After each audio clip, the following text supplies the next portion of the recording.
265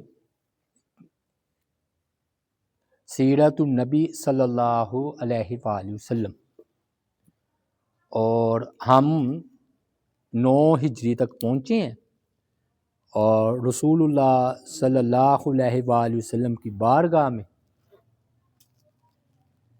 جو ہے نا عام وفد آ رہے ہیں، عام الوفود، تو ہم ایک ایک کر کے ان کا ذکر خیر کریں گے۔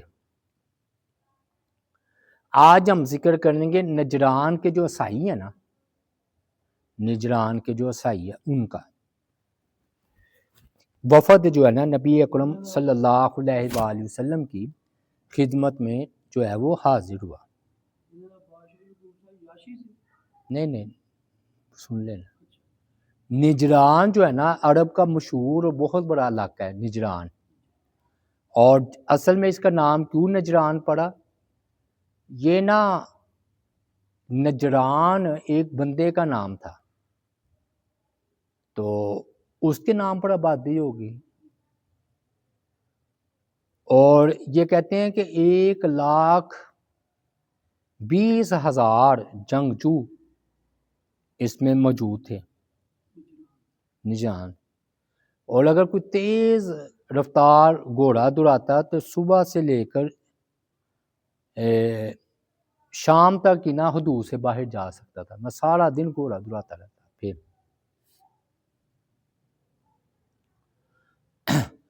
اب بعض کہتے ہیں یہ نجران کا جو وفد ہے نا، جو عیسائیوں کا تھا بلکہ پادریوں کا تھا، یہ 2 مرتبہ آپ کی خدمت میں جو ہے نا وہ حاضر ہوا ہے، تو ہم اسی ترتیب سے بیان کریں گے۔ سبب یہ ہوا کہ نبی اکرم صلی اللہ علیہ وآلہ وسلم نے ایک دعوتی خط لکھا، اور اس میں یہ بات لکھی کہ میں تمہیں اللہ کے بندوں کی عبادت سے ہٹا کر اللہ کی عبادت کی دعوت دیتا ہوں، مطلب عیسیٰ علیہ السلام کو تم خدا یا خدا کا بیٹا مان رہے ہو، تو ادھر سے ہٹا کر میں تمہیں اللہ کی طرف دعوت دیتا ہوں۔ اب اگر تم نے انکار کیا تو 2 شکلیں ہیں، جزیہ دو، جزیہ نہیں دینا تو لڑنے کے لیے تیار ہو جاؤ۔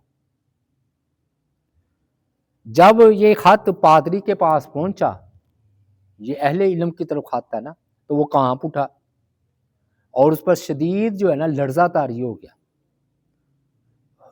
اس کیفیت میں ہوتا ہی ہے کہ بندہ اپنوں کو بلاتا ہے، تو اس وقت نا شرحبیل وہ شخص تھا کہ جس کے رائے اور مشورے کو مانا جاتا تھا ان کے خاندان میں یا وزیروں میں، اور اس کے مشورے کے بغیر کوئی کام نہیں ہوتا تھا، اتنا وہ عقل مند تھا۔ لاٹ پادری نے وہ خط اس کے سامنے رکھا، جب اس نے خط پڑھا تو پادری نے کہا کہ اے شرحبیل، آپ کی کیا رائے ہے؟ تو شرحبیل نے کہا جناب بات یہ کہ میں دنیاوی امور کا بڑا ماہر ہوں، لیکن یہ ہے دینی معاملہ، اور آپ جانتے ہیں کہ اللہ تعالیٰ نے ابراہیم علیہ السلام سے یہ وعدہ کیا تھا کہ اسماعیل میں بھی نبوت ہوگی، یہ اسحاق علیہ السلام کے تھا نا، عیسیٰ علیہ السلام تک، تو ممکن ہے یہ وہی شخص ہو، لیکن نبوت کے معاملے میں میری کوئی رائے نہیں، مطلب مجھے دنیاوی معاملے میں پوچھیں، دینی معاملے میں میری کوئی رائے نہیں ہے، تو اگر دنیاوی معاملہ ہوتا تو میں ضرور رائے دیتا۔ انہوں نے کہا آپ تشریف لے جائیے، پادری نے اس کو بھیج دیا، پھر دوسرے کو بلایا، اس کا نام عبداللہ تھا،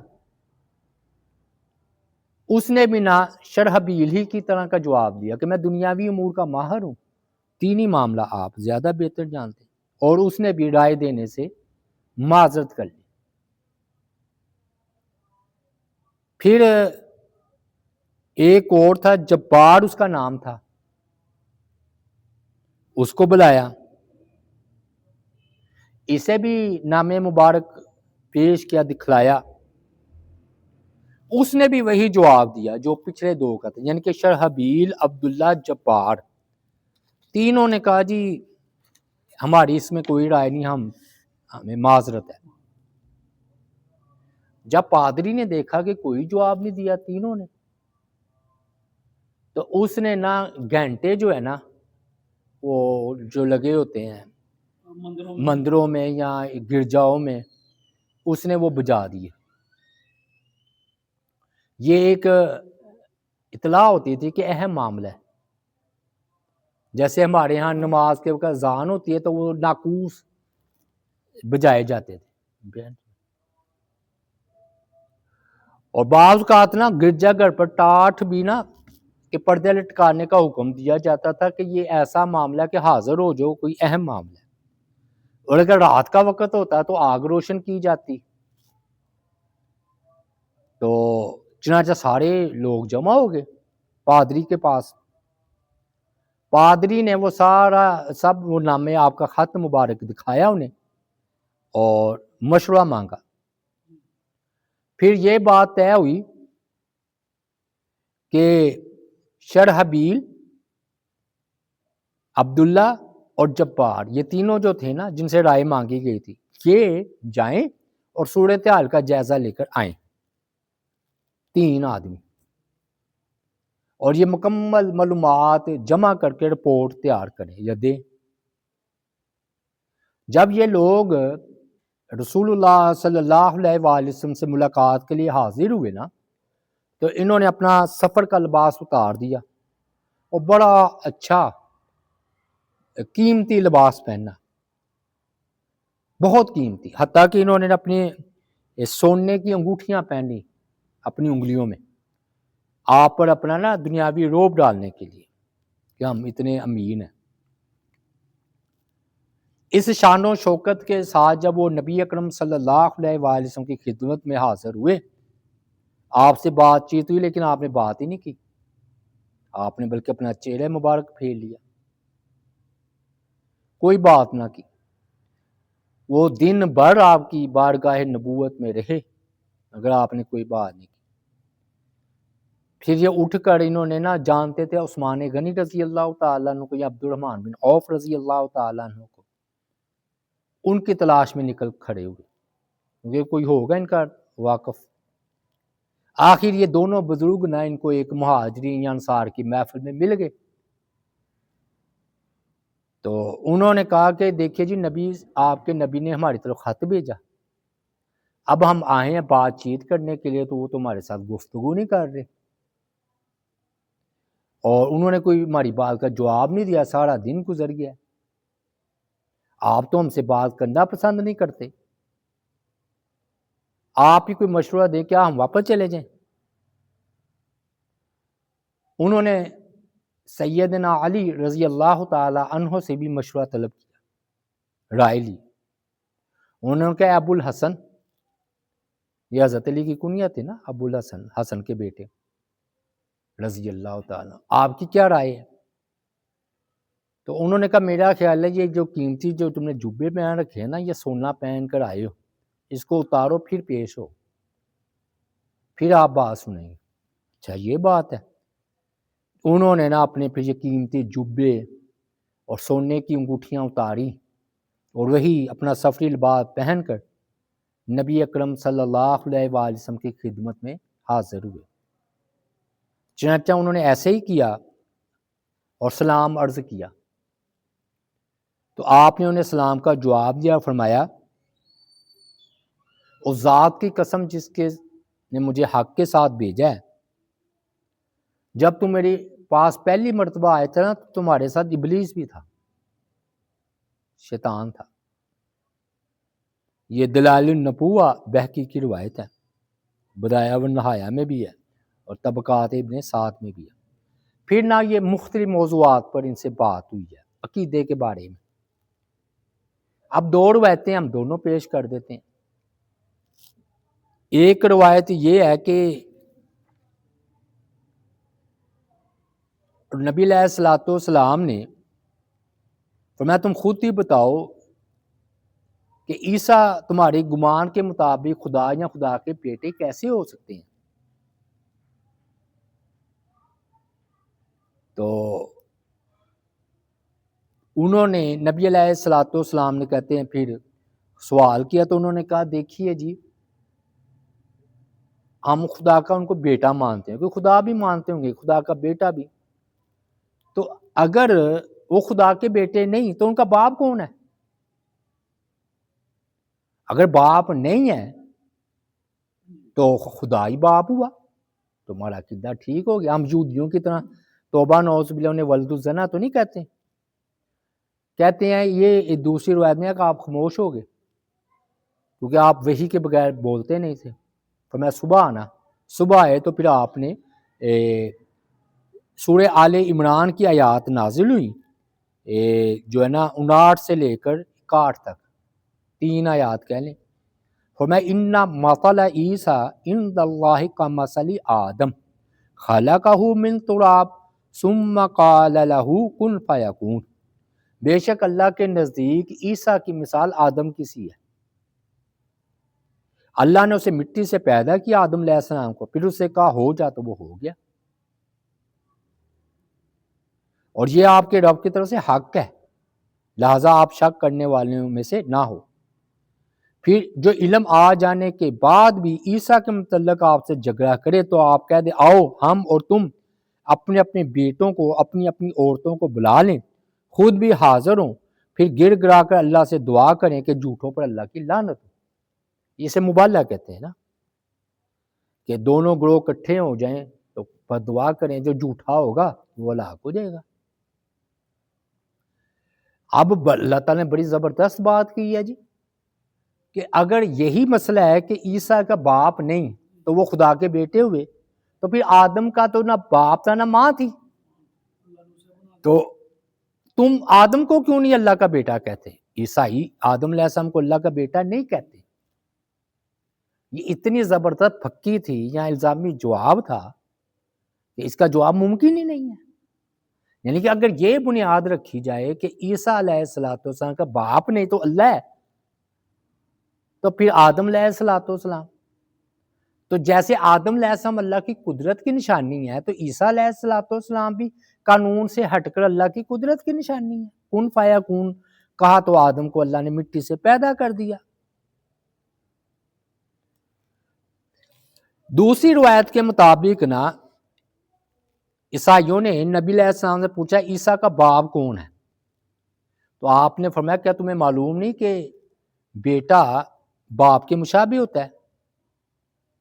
کہ جب بیٹا باپ کے مشابہ ہوتا ہے تو آپ نے فرمایا تم یہ بھی جانتے ہو کہ اللہ ہمیشہ زندہ ہے اور قائم اور زندہ رہے گا، وہ کبھی فوت نہیں ہوگا، بلکہ عیسیٰ علیہ السلام کو موت آنی ہے۔ انہوں نے کہا یہ بات بھی ٹھیک ہے کہ عیسیٰ علیہ السلام ایک دن فنا ہوں گے، تو پھر مشابہت تو ختم ہو گئی نا، باپ بیٹے میں مشابہت ہوتی ہے نا، تو اللہ زندہ ہے تو پھر بیٹے کو بھی تو زندہ ہونا چاہیے، جبکہ تم مانتے ہو کہ ایک دن اگر اب زندہ ہے تو ان کو موت آئے گی۔ دوسرا یہ سوال کیا کہ کیا تم یہ نہیں جانتے کہ ہمارا رب ہر چیز پر قادر ہے؟ ان اللہ علی کل شیء قدیر، اور وہ محافظ اور نگہبان بھی ہے اور ہر چیز کو روزی دینے والا بھی ہے۔ انہوں نے کہا ہاں ہمارا اس بات پر مکمل اتفاق ہے کہ اللہ تعالیٰ ہر چیز پر قادر ہے۔ تو کیا فرمایا عیسیٰ علیہ السلام بھی اس چیز پر قادر ہے، ہر چیز پر؟ خود ہی یہ کہتے ہیں ان کو مار پڑی اور وہ قبر میں 3 دن رہے، مردہ پھر زندہ ہو کر آسمانوں پر گئے ہیں، ایسا ہی کہتے ہیں۔ تو جب عیسیٰ علیہ السلام فوت ہوئے تھے ان کے بقول قبر میں تھے، انجیل کہتی ہے تو کائنات کا نظام کون چلاتا رہا؟ انہی کے عقیدے کے مطابق۔ تو معلوم ہوا کہ وہ ہر چیز پر قادر نہیں، جیسی اللہ نے چاہا فرمایا کہ مریم کے پیٹ میں اللہ نے ان کی تصویر بنا دی، اور اسی طرح وہ پیدا ہوئے ہیں تکلیف سے، کہ جس طرح کہ عام بچے پیدا ہوتے ہیں۔ اور پھر تمہیں پتہ ہے کہ عیسیٰ علیہ السلام کھانا کھاتے تھے، کانا یاکلان طعام، تو کھانا کھانے والا محتاج ہوتا ہے، محتاج خدا نہیں ہو سکتا۔ یہ بھرپور آپ کے دلائل تھے۔ بہرحال صبح ہوئی تو آپ نے اپنے موقف سے آگاہ کیا، قرآن کی یہ آیت سنائی سورہ آل عمران کی، لیکن کوئی ان پر اثر نہ ہوا۔ تو نبی علیہ الصلوۃ والسلام نے پھر وہی قرآن والی بات کہ آ جاؤ پھر تم اپنے بیٹے بیٹیوں اولاد کو لے کر آ جاؤ، ہم بھی آ جاتے ہیں۔ یہ بات یہ مجلس جو ہے نا برخاست ہوگی۔ اگلی صبح نا نبی اکرم صلی اللہ علیہ وسلم حضرت حسن، سیدنا حسین، سیدنا علی اور سیدہ فاطمہ اور خود لے کر گئے ہیں۔ اچھا اسی سے وہ نا اصطلاح چلیے پنج تن کی، جو کہتے ہیں پنج تن، حسن، حسین، علی، فاطمہ، چار اور ایک آپ۔ یہ روایت ٹھیک ہے، یہ جو روایت ہے نا شرح زرقانی علی المواہب میں ہے، اور اس کا حوالہ دے رہے ہیں، بڑے متواتر طور پر یہ مشہور روایت ہے، ہم بھی سے قبول ہے۔ تو حوالے بہرحال انہوں نے شرح زرقانی کے دیے ہیں اور البدایہ والنہایہ کے دیے ہیں۔ بہرحال یہ جب لے کر گئے ہیں نا تو فاطمہ سب سے پیچھے تھی۔ جب ان وفد نے ان کو دیکھا نا کہ اتنے روشن نورانی چہرے، تو مرعوب ہو گئے۔ پھر انہوں نے اکٹھا مشورہ کیا، تینوں نے، اہل رائے تو تھے۔ اس نے کہا، شرحبیل نے کہا تمہیں پتہ ہے کہ تمام قبیلے والے میری رائے کو مانتے ہیں، اگر یہ صرف بادشاہ ہوتا تو یہ ہمیں سونے یا چاندی سے بھی مرغوب کر دیتا، اگر ہم سے کوئی تانا دے دیتے۔ تو لیکن بات یہ ہے کہ اگر وہ نبی ہوئے تو ہم مبالغہ نہ کریں، یعنی کہ مبالغہ یہ ہوتا تھا کہ دونوں آ جائیں، دونوں اکٹھے ہو کے بد دعا کریں کہ یا اللہ جو جھوٹ ہے اسے ہلاک کر دے۔ مرزا احمد قادیانی نے بھی مبالغہ کیا تھا نا ثناء اللہ مرسری کے ساتھ، تو خود ہی مر گیا تھا۔ تو شرح زرقانی میں ہے کہ انہوں نے جب نبی اکرم صلی اللہ علیہ وآلہ وسلم کے رخ انور کو اور آپ کے دوسرے روشن چہروں کو دیکھا تو ان کے پادری نے کہا کہ میں ایسے چہرے دیکھ رہا ہوں جو اللہ تعالیٰ سے کسی پہاڑ کو زائل کرنے کی دعا کریں تو اللہ تعالیٰ ان کی دعا قبول کر لے، یعنی کہ پہاڑ بھی ٹل جائیں ان کی دعا سے۔ تو اور پوری زمین پر قیامت تک کوئی عیسائی باقی نہ بچے۔ تو کسی قوم نے بھی کسی نبی سے مبالغہ کیا تو وہ ہلاک ہی ہوئی ہے، ظاہر ہے جھوٹ، نبی تو سچا ہی ہوتا ہے۔ تو شرحبیل نے دونوں ساتھیوں کے سے کہا کہ اب تمہاری کیا رائے ہے؟ اس نے کہا میں یہ پسند کرتا ہوں مبالغہ نہ کرو، آپ کو اختیار دے دو کہ آپ جو ہمارے بارے میں فیصلہ کریں گے ہمیں قبول ہے۔ شرحبیل نے رسول اللہ صلی اللہ علیہ وآلہ وسلم سے ملاقات کی اور بولا کہ مبالغے سے بہتر ایک بات میرے ذہن میں آئی ہے۔ آپ صلی اللہ علیہ وآلہ وسلم نے پوچھا وہ کیا ہے؟ وہ کہنے لگا آج سے کل صبح تک آپ جو بھی ہمارے بارے میں فیصلہ فرمائے وہ میں قبول ہوگا۔ آپ نے فرمایا ایسا نہ ہو کہ تمہاری قوم تمہیں ملامت کرے، ادھر تم فیصلہ کر کے جا رہے۔ شرحبیل نے کہا کہ آپ میرے دونوں ساتھیوں سے پوچھ لیں۔ چنانچہ آپ کے پوچھنے پر ان دونوں نے کہا کہ یہ شرحبیل کی رائے تسلیم کی جاتی ہوگی، یعنی کہ جو یہ فیصلہ کر دے گا وہ سب کو قبول ہوگا۔ تو آپ نے فرمایا کہ ہے تو کافر لیکن اسے اللہ کی طرف سے اچھی راہ دکھائی گئی ہے کہ آپ پر فیصلہ چھوڑ دیا۔ آپ تشریف لے گئے اور مبالغہ پھر نہیں ہوا۔ اگلے دن جب وہ حاضر ہوئے تو آپ کا فیصلے کے منتظر تھے نا، تو آپ نے پھر یہ فیصلہ سنایا کہ عیسائی نجران کے جو عیسائی ہیں ہر سال 2000 جوڑے مسلمانوں کو دیا کریں گے، 1000 ماہ رجب میں اور 1000 ماہ سفر میں،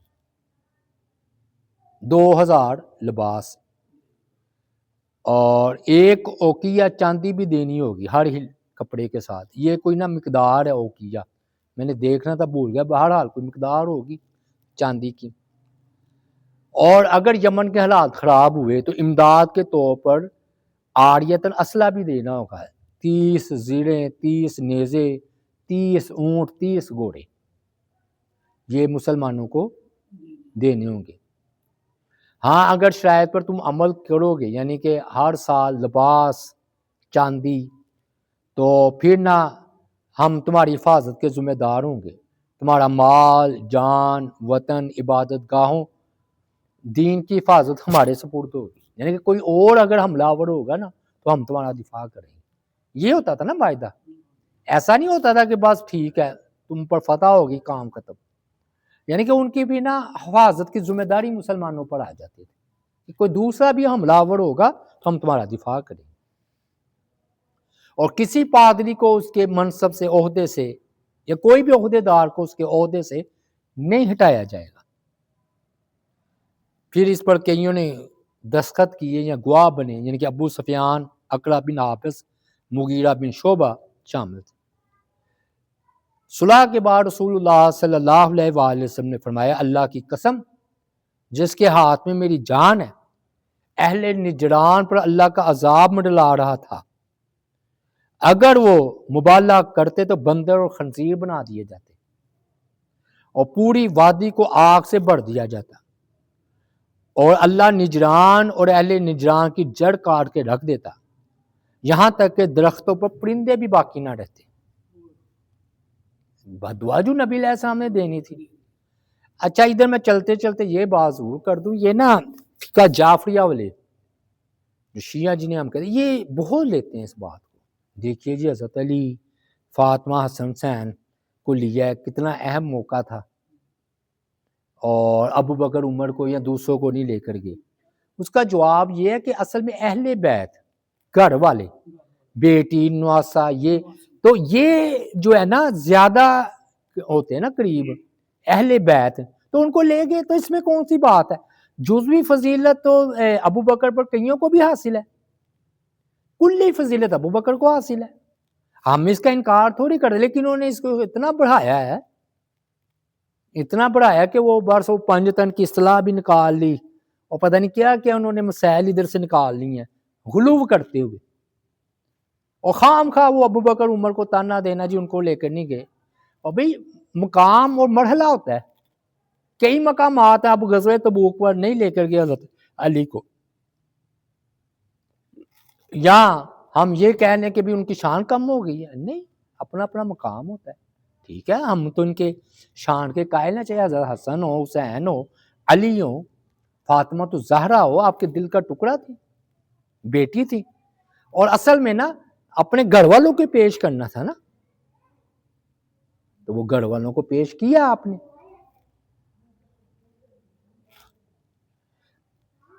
اب یہ لوگ نا تحریر لے کر نجران واپس چلے گئے، جب نجران ایک منظر رہ گیا تو وہاں کے پادری خود آگے بڑھے ہیں اور انہوں نے ان کا استقبال کیا۔ وفد نے جو تحریر آپ سے لی تھی نا، یہی جزیہ والی، وہ ان کے حوالے کی، اس پادری جو تھا نا اسے پڑھنے میں مشغول ہو گیا، یہی لکھا تھا جو میں نے بتا دیا، 2000 جوڑے دینے ہوں گے اور ایک اوقیہ چاندی۔ تو اس کا نا ایک بھائی جو ماں کی طرف سے بھائی تھا، کئی شادیاں کرتے تھے نا، بشر اس کا نام تھا، اور اس کی کنیت ابو علقمہ تھی، یہ دونوں اپنے سواریوں پر سوار تھے۔ اس دوران نا بشر کی اونٹنی کو نا ٹھوکر لگ گئی، جو پادری کا بھائی تھا نا بشر، وہ ابو علقمہ، بشر نے اپنا غصہ نکالتے ہوئے کہا، توبہ نعوذ باللہ، نبی اکرم صلی اللہ علیہ وسلم ہلاک ہو۔ اس پر پادری، اس کا نام تھا ابو حارثہ، وہ بڑا غصہ میں آ گیا، اس نے اللہ کی قسم تو نے برا بھلا کہا ہے، اچھا نہیں کہا، وہ نبی بنا کر بھیجے گئے ہیں، یہ وہی نبی ہیں جن کی بشارتیں تورات اور انجیل میں دی گئی۔ پادری نے کہا، ابو الکمہ ایک دم چونک پڑا کہ میرا ہی بھائی ہے، پادری اب کیا کہہ رہا ہے؟ اس نے کہا اب اللہ کی قسم یہ میں اونٹنی سے نہیں اتروں گا، یہ اونٹنی مدینہ جا کر ہی دم لے گی، یعنی کہ میں ایمان قبول کروں گا۔ اب اسے ہوش آیا، ابو حارثہ کو میں نے کیا کہہ دیا، سچی بات منہ سے اگل آئی نا غصے میں۔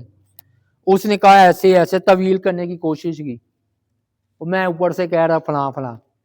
ابو الکمہ بولے نہیں نہیں، بس اللہ کی قسم اب میں رکنے والا نہیں، تیرے مغز سے غلط بات نکل ہی نہیں سکتی، تم نے ٹھیک بات کہی ہے۔ پھر نہایت ذوق و شوق سے اس نے اپنی اونٹنی مدینہ کی طرف دوڑا دی، اور یہ اشعار پڑھ رہا تھا کہ یہ ضعیف اور لاغر اونٹنی آپ کی طرف دوڑ رہی ہے اور حاملہ ہے، یعنی کہ یہ اونٹنی حاملہ بھی ہے، اور اس اونٹنی کا اور میرا دین دونوں ہی عیسائیوں کے خلاف ہے، یعنی کہ میں اور میری اونٹنی دونوں ہی مان لائے، اونٹنی نے کون سا ہی مان لانا۔ یہ شعر و شاعری ہوتی ہے مبالغے کے طور۔ تو ابو الکمہ مدینہ پہنچے اور اسلام قبول کیا اور مدینہ ہی میں ٹھہرے رہے، کئی مار کے لڑے اور اللہ کی راہ میں شہید ہو گئے۔ پادری تھا، اس کو نہیں توفیق ملی۔ پھر نا ایک جب وفد کے یہ لوگ نجران پہنچ گئے تو وہاں گرجا گھر میں نا ایک راہب تھا لیس، اس کو بھی پوری بات معلوم ہو گئی۔ خلاصتاً یہ کہ نبی پیدا ہوئے ہیں، ان کی طرف سے خط آیا کہ جن کے نتیجے میں نجران کے 3 لوگ صاحب رائے لوگ گئے ہیں، انہوں نے تحقیقات کی، نبی علیہ السلام نے مبالغہ پیش کیا، دعوت دی، انہوں نے قبول نہیں کی، بعد میں جزیہ دینے کو یہ تیار ہو گیا۔ جب پادری وہ سند پڑھ رہا تھا تو اس کے ساتھ بشر بھی سواری پر سوار تھا، تو اونٹنی نے بشر کو نیچے پٹر ڈالا، یہ پچھلے ابو الکمہ کا واقعہ۔ تو پھر اس نے گرتے کا خرابی ہو، یعنی کہ نبی علیہ السلام پر معاذ اللہ، تو پادری نے انہیں ایسا کرنے سے روکا کہ وہ سچے رسول ہیں، ایسا نہ کہو۔ یہ سن کر بشر مدینہ کی طرف روانہ ہو گیا، یہ پچھلا۔ اب یہ پادری نے جب ادھر آیا نا تو وہ اوپر ایک اور پادری تھا چھت پر نجران کا، یہ نا راہب گرجا گھر کے بلائی حصے پر رہتا تھا، گرجا گھر ہی تھا، اوپر والے حصے میں رہتا تھا۔ اس نے نا چیخنا شروع کر دیا، ساری بات سن کر نا مجھے نیچے اتارو ورنہ میں اوپر ہی سے چھلانگ لگا دوں گا، خواہ میری جان چلی جائے۔ یہ راہب بھی چند تحائف جن میں ایک پیالہ، ایک عصا، ایک چادر شامل تھی لے کر نبی اکرم صلی اللہ علیہ وآلہ وسلم کی خدمت میں روانہ ہو گیا۔ ان کی طرف سے تحفے بھی دیے گئے، چادریں خلفائے راشدین کے دور تک محفوظ رہیں، اور خلفاء سے پہنا کرتے تھے، یا ہر سال وہ جزیہ دیا کرتے تھے، اس کی بات ہے۔ تو راہب کچھ عرصہ مدینہ میں قیام پذیر رہا، اسلامی تعلیمات سیکھتا رہا، پھر رسول اللہ صلی اللہ علیہ وآلہ وسلم سے اجازت لے کر اور دوبارہ مدینہ آنے کا وعدہ کر کے جو ہے نجران چلا گیا۔ اس کے بعد وہ نبی اکرم صلی اللہ علیہ وآلہ وسلم کی وفات تک جو ہے نا وہ واپس نہیں آیا۔ تو یہ ہم نے ایک وفد کی بات کی ہے نجران کی، تو انشاءاللہ پیر کو ہم دوسرا جو ہے نا وفد مدینے آیا، ہم اس کی بھی انشاءاللہ تعالی بات کریں گے۔ اللہ تعالیٰ سے دعا ہے اللہ تعالیٰ عمل کی توفیق عطا فرمائے۔ وما علینا الا البلاغ المبین۔